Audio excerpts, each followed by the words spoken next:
Assalamualaikum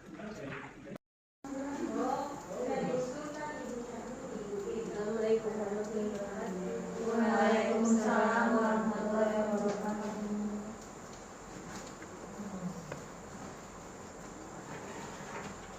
Ya, apa kabar? Baik, Ya. Sebelum mulai pengajaran ini, Ibu absen dulu ya. Ya, Ibu.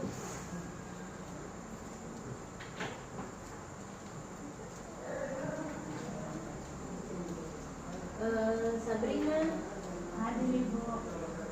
Syahida, hadir Bu. Rini, Hadir Ibu. Nur Laila, Hadir Ibu. Miftah, hadir Ibu. Eh, kita mulai perkuliahan kali ini. Oke, bagus semuanya hadir. Kita mulai perkuliahan kali ini dengan tema kearifan lokal. Oke, mungkin Ibu ingin kalian nanti menonton video dari Ibu, dan mungkin ada tanya jawab diskusi seputaran video tersebut. Oke, kita putar videonya sama-sama ya.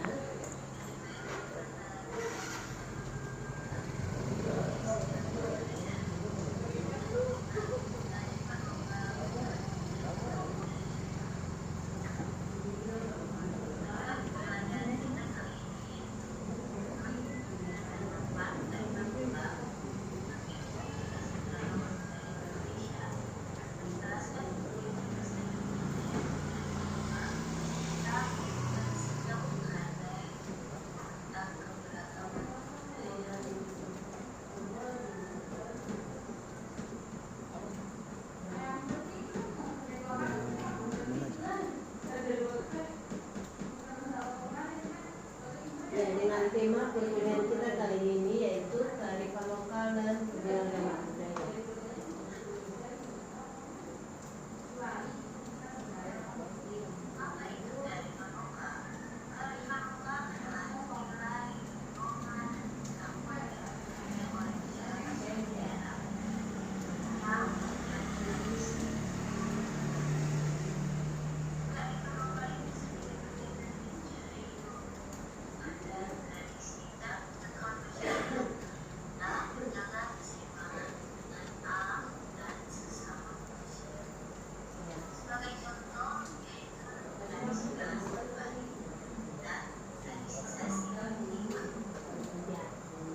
Jadi pengertian kearifan lokal itu sendiri yaitu nilai, norma, dan pengetahuan yang dimiliki oleh masyarakat suatu daerah secara turun-temurun.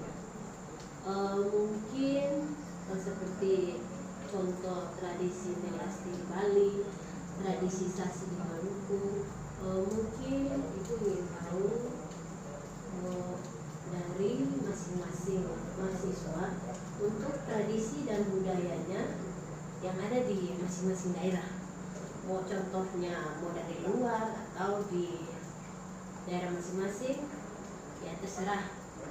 Pokoknya yang Anda tahu saja kearifan lokal apa gitu, dari daerah mana. Oke, Ibu persilakan kepada yang mau menyebutkan kearifan lokal dari masing-masing daerahnya. Pada yang mau, oke disilakan. Saya Ya. ini ada kearifan lokal dari Banda, jadi itu tuh cuci parigi namanya. Jadi ini upacara adat yang dilakukan 10 tahun sekali oleh masyarakat Banda masyarakat Banda itu untuk mencuci sumur tua, sumur kembar yang tua. Namanya tuh sumur apa kalau salah tuh Parigi Pusaka namanya itu. Oke, makasih. Kearifan lokal dari Banda, Ciparigi. Itu biasanya beberapa tahun, 10 tahun sekali. 10 tahun sekali. Tidak setiap tahun toh, karena Parigi Pusaka yang bisa dicuci setiap tahun. 10 tahun sekali ada waktunya. Ya, mungkin ada yang lain? Saya Ibu. Ya. Jadi di sini saya akan menjelaskan terkait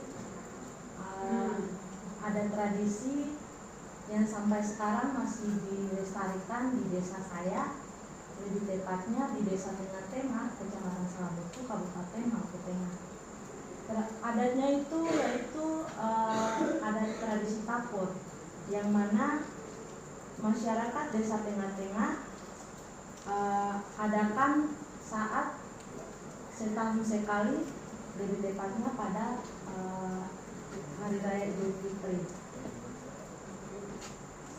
Contohnya itu di sebuah nampan besar, mereka mengisi makanan, minuman, kue, bahkan ada buah-buahan dari desa itu sendiri, dan juga mereka mengelilingi kampung dengan iring-iringan lagu hadrah atau musik Islami sebelum dibagikan kepada warga saudara atau seperti Desa Hatusua dan Abu.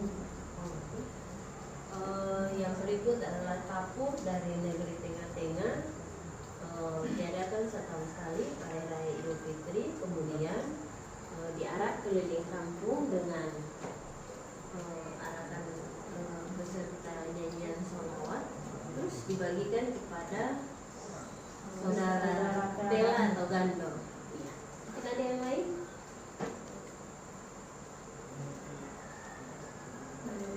Iya. Baik, dari sini saya menjelaskan keadaan di lokal di desa yang sama juga, yaitu karena di mana di desa saya terdapat suatu adat atau tradisi yang hingga saat ini masih dilestarikan oleh warga setempat, yaitu tradisi ini bernama Saipahari atau masyarakat biasa menyebutnya dengan Panggayung Manggurebe atau Dayu. Di sini adat itu dilaksanakan yaitu pada hari ketiga Lebaran Idul Fitri. Kegiatan ini digelar sebagai simbol solidaritas, persatuan, dan persaudaraan antar warga dan dusun. Jadi masyarakat berkumpul di tepi laut atau pantai desa Tengah untuk melombakan dayung perahu atau Panggayung Manggurebe, yang mana di dalam perahu tersebut terdiri atas 10 orang yang menaiki perahu tersebut sambil mendengar doa atau musik tradisional Islami beserta melantunkan syair keagamaan yang menguatkan semangat dan komunitas, komunal, dan spiritual masyarakat. Jadi ada beberapa tradisi yang terdapat pada ini. Jadi Saipahari atau Panggayung Manggurebe diadakan pada hari ketiga Idul Fitri untuk mempererat ukhuwah Islamiyah. Mungkin ada yang lain? Saya Ya. jadi kurang lebih hampir sama dengan yang tadi, apa namanya, Saipahari ya itu. hingga Panggayung Manggurebe. Terus kalau di Banda itu ada yang namanya tradisi Manggarebu Bilang. Jadi itu dilaksanakan setahun sekali. Di mana di bulan-bulan Oktober atau November, bulan-bulan akhir tahun, itu namanya Festival Budaya Banda. Jadi ada tradisi Manggarebu Bilang yang mana dilakukan dari setiap kampung adat yang ada di Banda Nera. Ada beberapa kampung adat, sekitar 8 atau berapa gitu, itu setiap tahunnya itu dilaksanakan lomba Manggarebu Bilang, yang mana dapat saya simpulkan bahwa dari kegiatan itu dia mensimbolkan apa namanya, suatu ritual belang adat, yang mana prosesnya itu kayak dia melambangkan semangat atau semangat dan perjuangan serta pengorbanan masyarakat Banda dalam melawan penjajahan pada masa lalu. Mungkin seperti itu. Jadi mungkin yang keempat tadi adalah Manggarebu Bilang yang diadakan di Banda pada saat Festival Budaya Banda pada Oktober atau November. Kemudian masih dari tujuan dari Manggarebu Bilang itu untuk menghormati jasa para masyarakat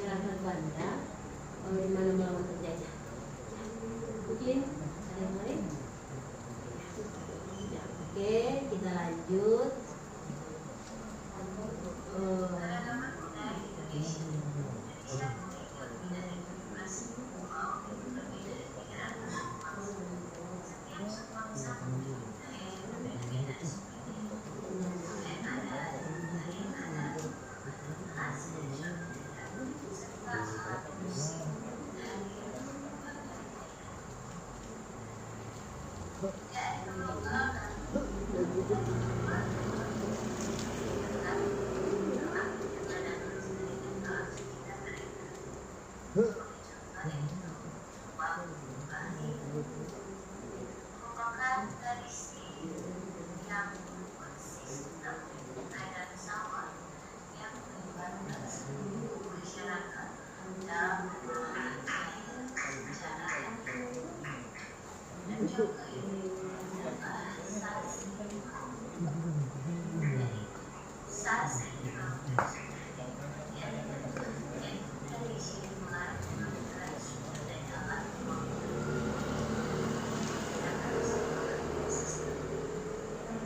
jadi Ibu ingin tanya, kalau di masing-masing daerah Anda ada tidak sasi? Kalau di Ambon kayaknya ada, tapi di kampung-kampung Iya. di desa-desa kayak Ada tidak yang ditahu sasi apa kayak gitu? Jadi mungkin gini, di Maluku umumnya namanya sasi. Tapi kalau di kampung-kampung itu ada yang namanya sasi tanaman kayak pala, lingke, kelapa, terus kayak sasi buah-buahan. Dan biasanya sasi itu sendiri kalau yang punya tanaman, misalnya contoh Sabrina yang punya tanaman, kemudian dia ingin kayak di kampung itu tidak ada sasi, terus dia ingin melindungi tanamannya, berarti dia mendaftarkan tanamannya ke Saniri Negeri atau yang berkewenangan untuk membuat sasi. Kemudian tanamannya disasi berarti tidak boleh diambil sampai jangka waktu tertentu.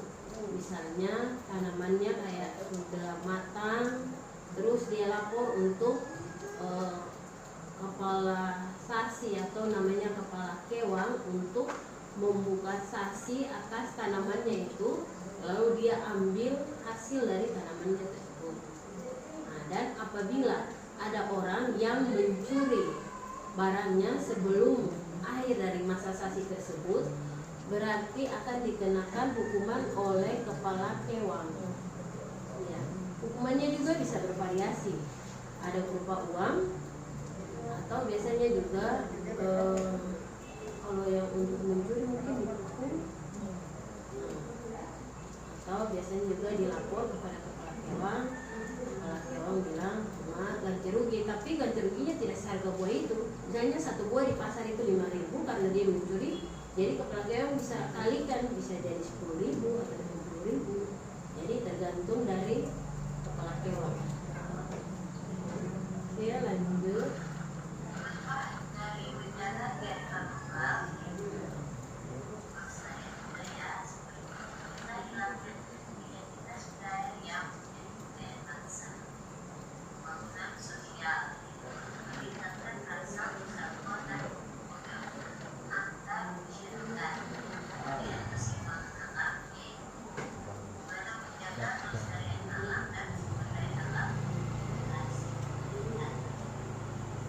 Ini jadi manfaat menjaga kearifan lokal itu sendiri, mencegah hilangnya identitas budaya yang menjadi kekayaan bangsa. Contohnya kayak takur yang sudah ada dari zaman dulu. Jadi biar tidak hilang oleh perkembangan zaman. Jadi bagaimana caranya melestarikan budaya, yaitu dengan mengadakannya tiap tahun. Jadi dari anak itu sampai generasi kesekian kalinya itu tetap mereka mengenal bahwa ini adalah tradisi adat istiadat di kampung saya.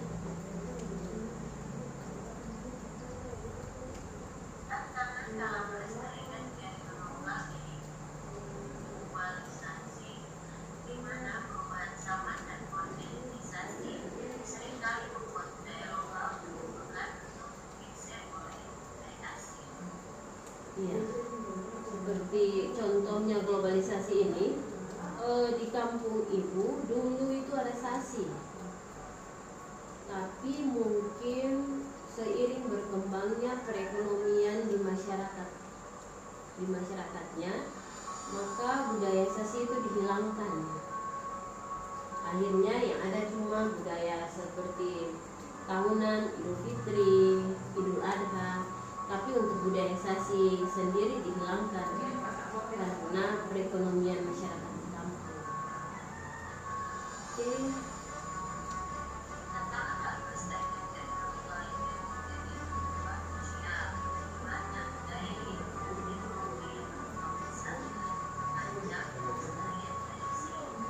Yaitu perubahan sosial, gaya hidup. Misalnya dulu anak-anak gadis dilarang keluar setelah maghrib, toh kan tradisi itu ada, toh.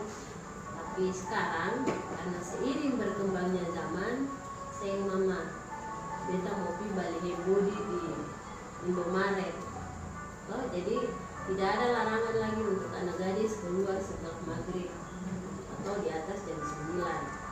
Kemudian juga contoh-contoh perubahan sosial yang berkembang pesat yang mengancam kelestarian tradisi. Misalnya dulu itu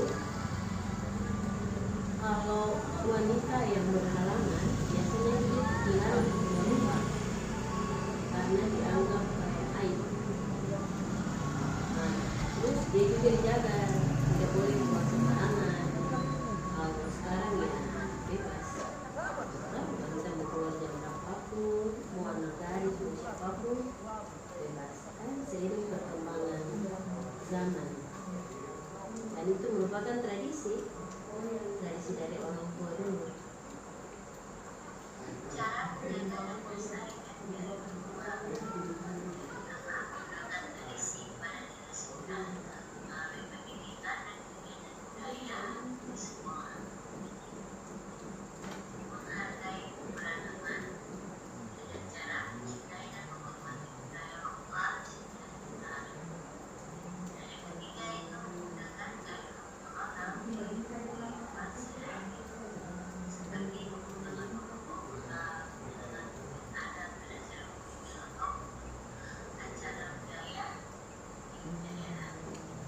Seperti mengenalkan tradisi kepada generasi muda melalui pendidikan dan kegiatan budaya. Contohnya seperti tarian cakalele. Kita sekarang di zaman seiring perubahan zaman, kita berpakaian agak lebih tertutup, tidak ketat. Terus kalau untuk pagelaran seni tarian cakalele, untuk yang muslim perlihatkan bagian atas buat cewek atau cowok itu kan tidak boleh, dilarang. Tapi karena harus tarian cakalele, berarti biasanya itu mereka memakai manset untuk laki-laki, kemudian celana legging baru pakai celana merah. Kan di atas kan yang pakai salem pakai parang, begitu. Karena kalau masih telanjang dada dan paha itu kan dilarang, naik. Kemudian mencintai dan menghormati budaya lokal di sekitar kita. Misalnya ada yang makanan pokoknya adalah sagu. Yang bukan makanan pokoknya sagu tidak usah mencibir untuk yang makanan pokoknya sagu, karena ya itu memang makanan mereka yang ya harus mereka makan. Kayak dongseng kalau fokus untuk makan nasi begitu, ada yang mungkin makan kasbi jadi makanan pokok, ada kayak makan sukun untuk jadi makanan pokok. Jadi untuk orang tua dulu nasi bukan menjadi sesuatu makanan pokok yang penting, karena masih ada kasbi, sagu.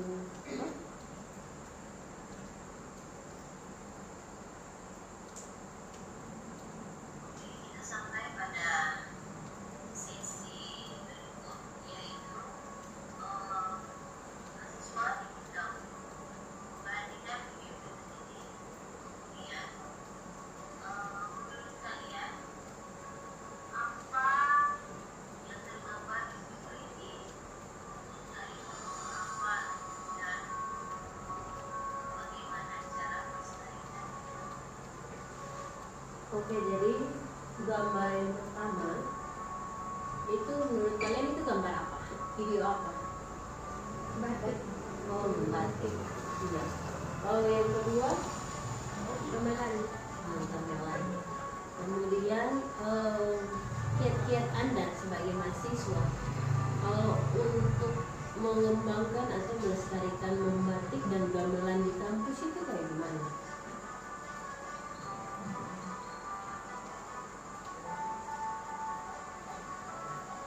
Kayak kasih saran kan? Iya. Menurut saya sih alangkah baiknya kampus mengadakan kegiatan membatik atau gamelan ini dengan sebagai bentuk kelestarian budaya lokal sekaligus wadah kreativitas mahasiswa. Karena kegiatan ini dapat dikemas dalam bentuk workshop atau lomba agar menarik dan melibatkan banyak partisipan. Iya. Seperti ini kan kalau di Jawa membatik dan gamelan. Mungkin kalau di Ambon yaitu menenun kain atau itu toto buah. Toto buah kan ada itu gamelannya Ambon, yang bisa dilestarikan. Oke, mungkin saran dari kalian bisa nanti saya usulkan bahwa harus diadakan workshop untuk pelestarian budaya. Jadi paling tidak mahasiswa tahu bahwa ini loh alat musiknya dari Bangku. Oh, jadi bunyinya begini, cara mainnya begini. Walaupun nanti ting ting ting bunyinya lain, tapi setidaknya bisa pegang alatnya dan mencoba. Oke.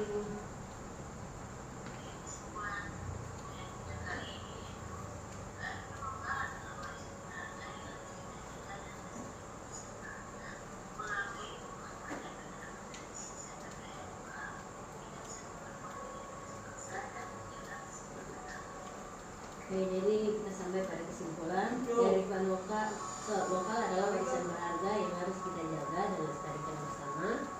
Dan melalui pemahaman penerapan tradisi serta budaya lokal, kita bisa memperkuat identitas bangsa dan menjaga keseimbangan alam.